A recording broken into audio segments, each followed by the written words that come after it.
પાકો last time કીધેલું યાદ છે? કોઈ તમને ક્યારે સાંભળે? જ્યારે તમારો અવાજ એના કાન સુધી પહોંચે તો. એટલે હવે અહીંયા જે પણ તમારે સ્કૂલમાં કાંઈ ફંક્શન હોય કે કંઈક બોલવાનું હોય તો તમારો અવાજ પહોંચવો જોઈએ. અવાજ પહોંચશે તો બીજું બધું કામ બંધ કરીને કાન એના પર ધ્યાન દેશે. બરોબર છે? અને અંદર સાંભળશો તો પ્રોસેસ થશે ને મગજમાં, કોમ્પ્યુટરમાં પ્રોસેસ થશે અને પ્રોસેસ થશે તો એ અમલમાં આવશે. એટલે અવાજ તમારો ઓલવેઝ બધાને સંભળાય હોવો જોઈએ, માઇક હોય કે ન હોય. તમને ખબર છે કેટલા જણા સાંભળવા વાળા છે, એ પ્રમાણે તમારો અવાજ મોટો નીકળવો જોઈએ. બરોબર છે? આ બધી ટ્રેનિંગ છે. આ યુનિવર્સિટીમાં બધાને ટ્રેનિંગ મળી રહી છે કે ક્યારે કેવી રીતના શું બોલવું અને કેટલું જોરથી બોલવું. પહેલા તો ખૂબ ખૂબ અભિનંદન. એમજેબી કન્યા શાળા એટલે અમારા માટે હકીકતથી મુંબઈ ગુજરાતી સંગઠન માટે એક અમને ઇન્સ્પિરેશન મળે, પ્રેરણા મળે એવી શાળા છે, એવા શિક્ષકો છે અને એવો આખો માહોલ છે. ફક્ત આચાર્ય શિક્ષકોથી ન થાય, માહોલ પણ એવો ઊભો કરવો એ પણ બહુ મોટી વસ્તુ છે. તમારા ઘરમાં તમારી પરીક્ષા હોય અને તમને ભણવાનો માહોલ ન હોય તો તમે ભણી શકો નહીં. તો હકીકતથી ખૂબ જ નસીબદાર છો કે તમને અહીંયા શાળાના આચાર્ય અને શિક્ષકો એટલો સરસ માહોલ આપે છે કે તમને ભણવામાં પણ સરળતા રહે અને તમે બીજી બધી પ્રવૃત્તિઓમાં પણ તમારા દરેકમાં રહેલી આવડતને, પ્રતિભાને બહાર લાવીને એના વિજેતા બનાવે. વિજેતા બનવું બહુ ઇમ્પોર્ટન્ટ છે, કારણ કે વિજેતા બનવા માટે સખત મહેનત કરવી પડે. બરોબર છે ને? એમને તો વિજેતા ન બનાય, કારણ કે વિજેતા બનવા માટે સાથે હરીફાઈ હોય અને હરીફાઈઓમાં બધાને પાછળ રાખીને આપણે કંઈક બીજાથી અલગ છે, આપણે બીજાથી અલગ પ્રતિભા ધરાવે છે એ દેખાડવું હોય તો આપણે બીજા બધા કરતા વધારે મહેનત કરીને વધારે કંઈક સારું કરવું પડે. તો આ વિજેતાનું બિરુદ છે ને ઓલવેઝ એમજેબી કન્યા શાળા લઈ જ જાય છે, કારણ કે એમને હવે એક આદત પડી ગઈ છે વિજેતા બનવાની. અને આ બહુ સરસ આદત છે કે જે પણ કરો વિજેતા બનવા માટે જ કરો. એ લક્ષ્ય સાથે જ કરો કે જીતવું જ છે. બરોબર છે? જીત મળે, વિજેતા બનો ન બનો એ બીજી વસ્તુ છે, પણ લક્ષ્ય તો એ જ હોવો જોઈએ. સીએ ની એક્ઝામ દે છે, બધા પાસ નથી થતા, બધા 99% મહેનત કરે છે, 1% કદાચ નસીબને કારણે હારી જતા હોય છે, પણ વિજેતા બનવાની એક ખ્વાહિશ સાથે, જીતની ખ્વાહિશ સાથે એ લોકો મહેનત કરે છે. અને આ તમને અહીંયા એવું અનુકૂળ વાતાવરણ મળ્યું છે એટલા માટે નસીબદાર છો. સ્વામી વિવેકાનંદે કીધું છે કે 84 લાખ જન્મના ફેરા ફરો ને પછી જે આત્મા આવે ને એને મનુષ્ય દેહ મળે. 2 વાર 84 લાખ જન્મના ફેરા ફરો ને એના પછી જે મનુષ્ય પુણ્યશાળી આત્મા મળે ને એને ભારતમાં જન્મ મળે. હું એમાં એડ કરું છું. 3 વાર 84 લાખ ફેરા જન્મના ફરો ને પછી જે પુણ્યશાળી આત્મા બને ને એ શિક્ષક બને. તમે નસીબદાર છો કે તમને આવા બધા આટલા સરસ પુણ્યશાળી આત્મા મળ્યા છે કે જેઓના પુણ્યથી અનુભવનો લાભ તમને મળી રહ્યો છે. તમારે એમની પાસે કેટલું ખેંચવાનું તમારી પાસે છે કે તમે કેટલું એમની પાસેથી ખેંચી લ્યો છો, કેટલું એમની પાસેથી મેળવી લ્યો છો. એટલે તમારે જેવો તમને અહીંયા વાતાવરણ ઊભું કરી દે છે એવું તમારે એમને વર્ગખંડમાં વાતાવરણ ઊભું કરી દેવાનું કે કોઈ શિક્ષક અંદર આવે ત્યારે એમને તરત શાંત રાખવા માટેનો સમય ન બગડે ને સીધા તમને પોતાના જ્ઞાનનો અવિરત પ્રવાહ આપતા રહે. કારણ કે જેટલો સમય તમે બગાડશો એટલું તમારું નુકસાન છે. બીજી એક વસ્તુ કહેવાની કે અહીંયા વિજેતા બને છે તો એના પણ રીઝન છે. તમારી સાથે જ ભણે છે, તમારી જેમ જ બધું જ એટમોસ્ફિયર સેમ છે, બધા જ સર્કમસ્ટાન્સીસ સેમ છે, બધું સેમ છે, છતાં પણ એ વિજેતા કેમ બને છે? તો સૌથી પહેલું એ છે કે અત્યારના વિદ્યાર્થી કાળમાં તમારે ભણવાનું છે. તમે સ્કૂલમાં આવો છો, ભણો છો, ઘણા બધા બહાના આપે કે ભાઈ અમારે ભણવાનું હતું એટલે અમે ભાગ ન લીધો. પણ જે વિજેતા બને છે ને એનું એક પ્લસ પોઈન્ટ શું હશે કે એને અહીંયા આંખ અને કાન બે ખુલ્લા રાખીને સ્કૂલમાં આવતા હશે. અને આંખ અને કાન જ્યારે ખુલ્લા રાખીને સ્કૂલમાં આવો ને તો અહીંયા કાં તો બોલાયેલું અને કાં તો બોર્ડ પર લખાયેલું એ તમારું 80 થી 90% મગજમાં વયું જાય. જ્યારે 80 થી 90% અહીંયા જ મગજમાં વયું જાય તો તમારે ઘરે જઈને મહેનત કેટલી કરવી પડે? 10%ની. બરોબર છે? ઘરે 10%ની મહેનત કરવી પડે તો બાકીનો સમય બચ્યો તમારા માટે. એ સમયનો સદુપયોગ તમારે તમારી આવડત જે છે, તમને જે ગમે છે, તમે જેમાં નિપુણ છો એને નિખારવા માટે કરવાનો, એને પોલિશ કરવા માટે કરવાનો, એને વધારે સારી બનાવવા માટે કરવાની. તો અહીંયા તમે આંખ અને કાન બે વસ્તુ ખુલ્લા રાખીને જેટલું વધારે અહીંયા જ ગ્રહણ કરી લેશો એટલું તમને તમારી એબિલિટીને નિખારવા માટેનો સમય મળશે. એટલે આપણે જે બાના કાઢીએ છીએ ને કે એક્ઝામ હતી, સ્કૂલનું હોમવર્ક બાકી હતું એટલે અમે ભાગ ન લઈ શક્યો, તમારી જોડેના તમારા સાથીદાર તમારી જ ઉંમરના તમારા જ ક્લાસના જો બીજા ભાગ લઈ શકે તો ક્યાંક ને ક્યાંક એ લોકોએ આ વસ્તુ માટે સમય ફાળવ્યો. અને કેવી રીતના ફાળવ્યો કે સ્કૂલમાં 90% ગ્રહણ કરીને ગયા, બાકીના 10%માં જે ભણવાનું ભણીને બાકીનો સમય એમને પોતાની આવડતને પોલિશ કરીને આગળ વધારવા માટે વાપર્યો. દરેકે દરેક પાસે આવડત તો છે જ, દરેકે દરેકને ખબર પણ છે, પણ ઘણા નિગ્લેક્ટ કરે છે, ઘણા એને પોલિશ કરવાની હિંમત નથી કરતા કે સમય નથી એનું બાનું કાઢે છે. એટલે આજથી નક્કી કરો કે સૌથી વધારે ભણવાનું અહીંયા જ લઈ લેશો, જેટલું મળે એટલું અહીંયાથી ગ્રહણ કરીને જશો. એટલે ઘરે તમારી મહેનત ઓછી અને ઘરમાં તમે હોમવર્ક ને બધું પતાવી લીધું તો ઘરેથી કોઈ ટકટક કરે કે ભણવા બેસે ન કરે ને. પછી તમારી મનગમતી પ્રવૃત્તિ કરી શકો. તમને સિંગિંગનો ડાન્સિંગનો કે કંઈક શોખ હોય તો તમે એની પ્રેક્ટિસ કરી શકો. તો માટે મહેરબાની કરીને તમને જેટલા પણ ટોપર્સ બન્યા છે ને અત્યાર સુધીના, હું પોતે પણ ટોપર હતો, પણ મારું 90% ભણવાનું સ્કૂલમાંથી જ હતું. કારણ કે મારા આંખ અને કાન એટલા સતેજ હતા કે મારે આ બોર્ડ પર આખું ચિત્રાંકન હું વાંચવા બેસું ત્યારે મારી સામે બોર્ડ આવી જતું અને એક એક શબ્દ ટીચરનો મારી કાનમાં ભણકારા વાગતા. જ્યારે તમે અહીંયા 90% ગ્રહણ કરી લો તો તમે ફ્રી છો પછી ઘરે જઈને, અને એ તમારી એબિલિટીને તમે સારી રીતે તમારામાં રહેલી પ્રતિભાને સારી રીતે ખીલવવા માટે જો ઉપયોગ કરશો તો તમે આવી રીતના તમે પણ વિજેતા બનશો. પહેલા તો ભાગ લેતા થશો ને પછી વિજેતા બનશો. તો આ રીતે તમે તમારી આવડતનો ઉપયોગ કરો.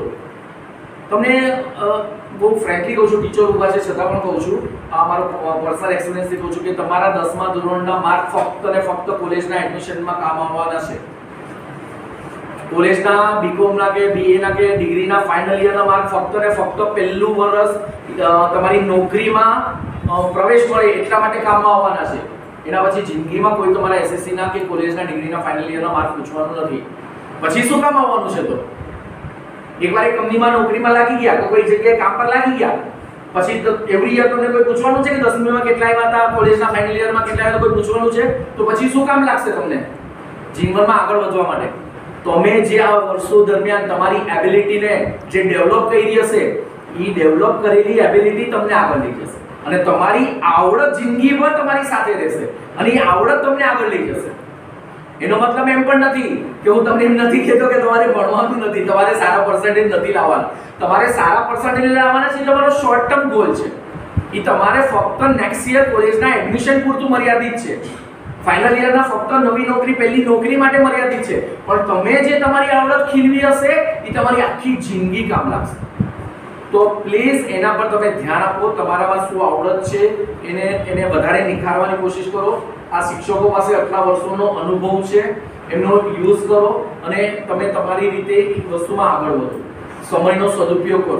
દરેકે દરેકને ભગવાને આપી છે એબિલિટી, એનો સદુપયોગ કરતા આવડવો જોઈએ. હીરાને રફ હીરાની વેલ્યુ કેટલી હોય? સરખી જ હોય. પણ જે પોલિશ હીરો હોય, જે બરોબર શાર્પ કટ થયેલો હોય, એ હીરાની વેલ્યુ વધે. તો તમે બધા રફ હીરા છો, તમને અહીંયા આ લોકો પોલિશ કરે છે. હવે એની સાથે સાથે તમારે પણ વેકેશનમાં કે બીજા સમયમાં તમારે તમારી જાતને પોલિશ કરવાની છે. તમારે તમારી જાતને શેપ આપવાનો છે, તમારે તમારી જાતને ચમકાવવાની છે. કારણ કે તમારે ઘેટા નથી બનવું. કારણ કે માતૃભાષામાં ભણો છો ને, ઘેટા તો બધા ઇંગ્લિશ મીડિયમમાં ભણે છે. તમે માતૃભાષામાં ભણો છો તો તમે સિંહ બાળ છો ને બધા. તમે બધા સિંહણ છો અત્યારના, બરોબર છે? તો સિંહ બાળ ઓછા જ હોય એટલે તમારી આવડતવાળા બહુ ઓછા હોય. તો તમારી આવડતને ખીલવીને તમારા ઝંડા ફરકાવવાના છે. બીજું એક કામ કરવાનું છે તમારે કે તમને અહીંયાથી ઘણી બધી વસ્તુ એમને મળે છે, વગર માંગીએ મળે છે. તો તમારે આ વસ્તુને સામે કંઈક તો ગુરુદક્ષિણા દેવી જોઈએ ને, સ્કૂલને આપવી જોઈએ કે ના આપવી જોઈએ? પૈસા નથી જોઈતા શાળાને. તમારે ફક્ત ને ફક્ત તમે માતૃભાષાની શાળામાં ભણ્યા, એના તમને શું બેનિફિટ મળ્યા, એનાથી તમારા વિચારોમાં શું ફેરફાર આવ્યા અને હવે ભવિષ્યમાં માતૃભાષામાં ભણવાથી નવી શિક્ષણ નીતિને કારણે શું ફેરફાર આવવાના છે, આ બદલાવની જાણકારી તમારે મેળવવાની છે. અને તમારી આજુબાજુ અડોશ પડોશ, તમારા સગા સંબંધી, તમારા દોસ્તારોને ત્યાં જઈને વાલીઓ છે એ લોકોની સાથે મળીને બેસીને એ લોકોને સમજાવવાની છે. જો જનજાગૃતિનું અભિયાન પણ છે ને, એ એક સેવાનું જ કામ છે. અને આ સેવા તમે કરશો અને એમના બાળકો જો અહીંયાની માતૃભાષાની શાળામાં, અહીંયાનું જ બાળ મંદિર ચાલુ થયું છે, બરોબર છે? તો અહીંયાની શાળામાં જો એ લોકો પોતાના બાળકોને મુકતા થશે તો તમને નથી લાગતું કે તમે તમારી શાળાને ગુરુદક્ષિણા આપી કહેવાશે? આ સૌથી કિંમતી ગુરુદક્ષિણા હશે કે જે તમે તમારી શાળાને આપશો. કારણ કે ફક્ત મકાન અને શાળાના વર્ગખંડો એટલે શાળા નહીં. આ નવી પેઢી સુધી આપણી પરંપરા, આપણી ધરોહર, આપણી સંસ્કૃતિ એ ટકી રહે અને એમના સુધી પહોંચે એના માટેનું કાર્ય કરવાની આ પેઢીની જવાબદારી છે.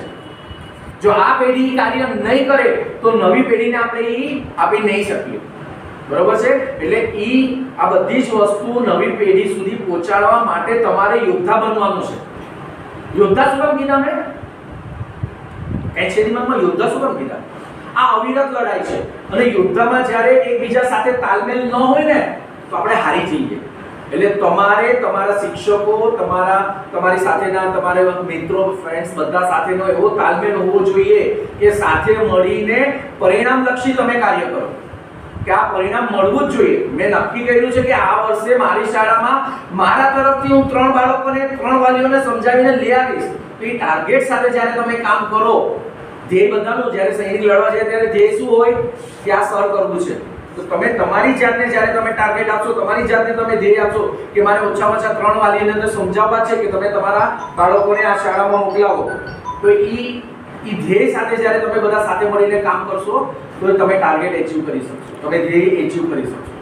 અને યોદ્ધાઓ ક્યારે હારે નહીં, જ્યાં સુધી જીત ન મળે ત્યાં સુધી હારે નહીં. એટલે તમને યોદ્ધા કહીએ છીએ. યુવાન યોદ્ધાઓ અવિરત કામ કરે જ્યાં સુધી ઝંડો ફરકાવી ન દે. તમારા બધાના હાથમાં માતૃભાષાની ધ્વજા છે. તમારે માતૃભાષાની ધ્વજા લઈને તમારા એરિયામાં, તમારા સગવડ સંબંધીમાં ફરવાનું છે. સાચી સમજણ આપવાની છે. માતૃભાષા માટે પ્રેમ છે કે માતૃભાષામાં નથી ભણાવવાના, સાચી સમજણ આપીને એ લોકોને માતૃભાષા તરફ વાળવાના છે. અને નવી શિક્ષણ નીતિ તો કેટલી સરસ છે કે હવે કદાચ 2 વર્ષ પછી, 5 વર્ષ પછી તમારે અંગ્રેજીની જરૂર પણ નહીં પડે. જે લોકો અંગ્રેજીના ડરથી કોલેજ છોડી દે છે એ લોકોને ડોક્ટર, એન્જિનિયર, સીએ બધું જ પોતાની ભાષામાં. હવે તો ગવર્નમેન્ટની બધી જ એક્ઝામ મધર ટંગમાં ચાલુ થઈ ગઈ છે. કદાચ તમને ખ્યાલ નહીં હોય, ગવર્નમેન્ટની બધી જ એક્ઝામ તમારી માતૃભાષામાં તમે આપી શકો છો. એ તો ચાલુ થઈ જ ગયું છે. એમપીમાં, યુપીમાં, કાનપુરમાં ને બધી આઈઆઈટીસમાં હિન્દીમાં આઈઆઈટીના પ્રોગ્રામ ચાલુ થઈ ગયા છે. 8 પ્રાદેશિક ભાષામાં ડિગ્રી કોર્સીસ ચાલુ થઈ ગયા છે. હવે નેક્સ્ટ નંબર ગુજરાતીનો પણ છે. એમાં 8 ભાષામાં તમિલ, તેલુગુ, બંગાળી, મરાઠી, હિન્દી એ બધા છે. એમાં ગુજરાતી નથી, કારણ કે ગુજરાતીનું પોપ્યુલેશન ઓછું છે અને આપણા તરફથી જે ટ્રાન્સલેશનનું કામ બધું થવું જોઈએ એ થોડું સ્લો ચાલી રહ્યું છે, પણ એ પણ થશે. એટલે જેમ જર્મની, કોરિયા, જાપાન, ચાઇનામાં પણ પોતાના જ ભાષામાં ડિગ્રી કોર્સીસ છે.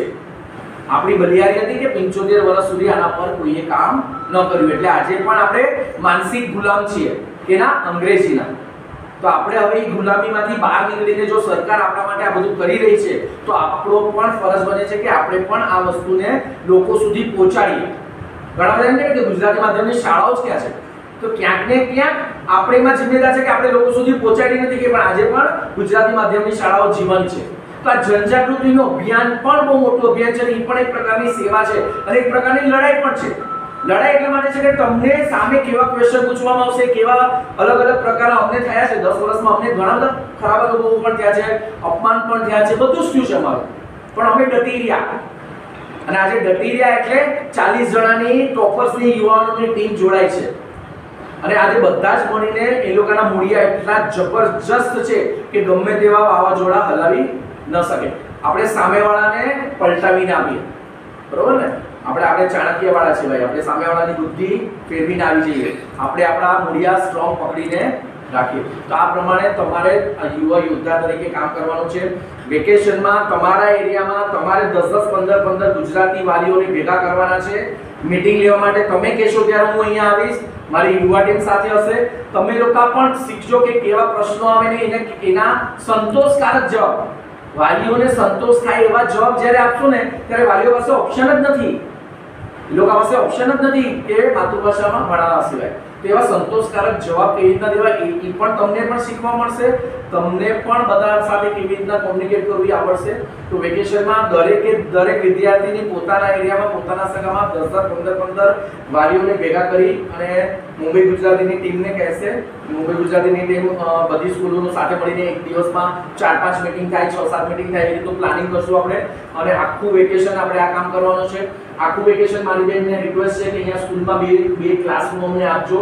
અમે તમે લોકો નહીં આવો તો ચાલશે, ફક્ત 2 ક્લાસરૂમ આપશો અને તમારી વિદ્યાર્થીનીઓ માટે અલગ અલગ ક્લાસીસ, અલગ અલગ ક્લાસરૂમ નતો પણ આનંદ શાળા જેવું અમે ચાલુ કરવાનું પ્લાનિંગ કર્યા છે, જેમાં બાળાઓને અલગ અલગ વસ્તુ સ્પોકન ઇંગ્લિશથી લઈને વાર્તા સત્રથી લઈને ડ્રામા સત્રથી લઈને શુદ્ધ લેખનથી લઈને મેન્ટલ મેથ્સથી લઈને ઘણી બધી વસ્તુઓ અમે વિચારી છે, જે આનંદ શાળાના નામે એક પ્રોજેક્ટ ચાલુ કરવાના છે કે જે વેકેશનમાં આપણે જેટલું પણ છે એટલું બાળકોને આપીએ, તમને બધાને આપીએ અને તમારી પાસે જે કાંઈ કોઈ અમે લઈએ, કારણ કે બધા પાસે કાંઈક ને કાંઈક છે તો અમને લેતા પણ આવડવું જોઈએ.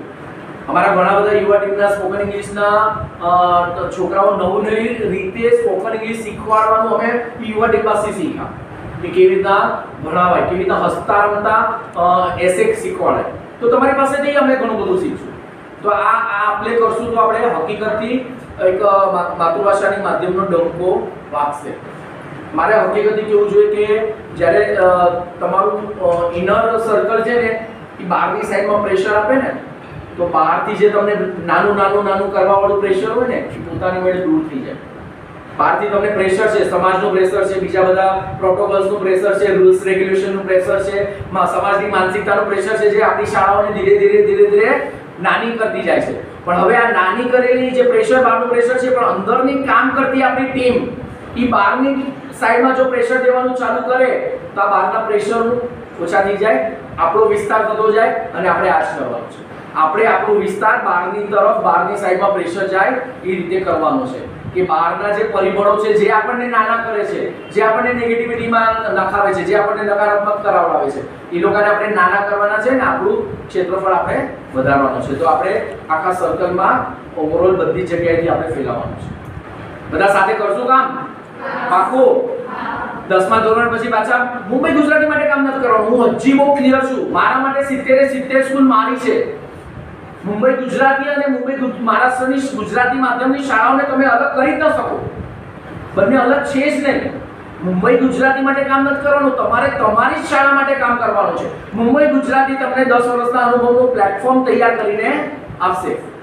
જે પ્લેટફોર્મ 10 વર્ષની મહેનત પછી ઊભું થયું છે, એ પ્લેટફોર્મનો તમારે બેનિફિટ લેવાનો છે અને તમારે તમારી શાળા માટે કાર્ય કરવાનું છે.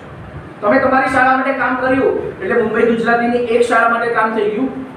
70 માંથી એક શાળા માટે શાંતિ કે ચલો અહીંયાના જ ભૂતપૂર્વ વિદ્યાર્થીઓ પોતાના શાળા માટેનું કાર્ય ચાલુ કરી દીધું છે. બરોબર? તો આવી રીતના 70 સ્કૂલની શાળાઓ પોતાની ભૂતપૂર્વ વિદ્યાર્થીઓ પોતાની શાળા માટે કાર્ય કરે તો આપણી શાળાઓ ફરીથી ધમધમતી થશે. પાકું જ? ડંકો અહીંયાથી બોલશે. બરોબર ને? પહેલો ડંકો અહીંયાથી બોલશે કારણ કે બાલ મંદિર પહેલું અહીંયા ચાલુ થયું છે. અને હકીકતથી કહું છું આ થશે જ 2 વર્ષ પછી, 3 વર્ષ પછી જબરજસ્ત બદલાવ આવશે. એટલે દૂરંદેશીથી વિચારીએ ને આપણે તો આપણે બહુ જ સરસ એડવાન્સમાં આપણું પ્લાનિંગ કરી લીધું છે કે 2 વર્ષ પછી, 5 વર્ષ પછી અહીંયા પાછી લાઈન લાગશે માતૃભાષામાં ભણવા માટેની. તો પૂર્વાબેન ખૂબ ખૂબ આભાર અમને પ્રેરણા દેવા માટે, અમારો ઉત્સાહ વધારવા માટે, આવી સરસ પ્રિયા દ્રષ્ટિ જેવી ટીમ દેવા માટે, મન જેવો જબરજસ્ત હોશિયાર છોકરો અમને દેવા માટે અને આવા જ એવરી યર દર વર્ષે આવા જ ઉત્સાહી યોદ્ધાઓ અમારી સાથે જોડાશે અને સાથે મળીને આપણે આપણી માતૃભાષાની શાળાને આગળ લઈ જશું. એ સંકલ્પ સાથે હું અહીંયા મારી વાણીને વિરામ આપું છું અને તમને બધાને જ ખૂબ ખૂબ અભિનંદન. આભાર.